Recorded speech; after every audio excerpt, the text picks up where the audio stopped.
ထိုင်းနိုင်ငံမှာခွေးလေးအကြောင်းလေးတွေမွေးမယ်ဆိုရင်ဒီကွန်ဒိုမှာနေပါ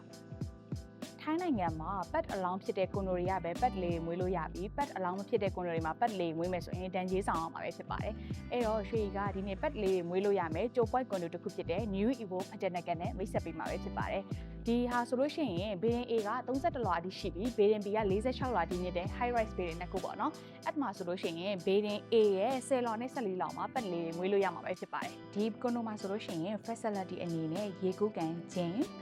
ဂျာကူစီတို့အပြင်ကလေးတွေအတွက်ပန်းချန်နဲ့ co-working space တွေလည်းပါရှိပါတယ်ရှင်ပြီးရင် facility အမျိုးအစား31မျိုးတောင်ပါတာဖြစ်တဲ့အတွက်ပြည့်ပြည့်စုံစုံလေးပါတယ်လို့ထင်ပါတယ် payment plan အနေနဲ့ဆိုလို့ရှိရင်လည်းအသေးစိတ်ရှိရမလို့ invest လုပ်ဖို့စိတ်ဝင်စားရဆိုလို့ရှိရင်ရွှေတို့ရဲ့ page messenger line ID ကနေဆက်သွယ်နိုင်တယ်ဒါမှမဟုတ်လို့ရှိရင်လည်းဒီ video ရဲ့အောက်မှာ comment လေးမှတ်ခဲ့ပြီးရွှေတို့ team ကနေဆက်သွယ်ပေးပါမယ်ရှင်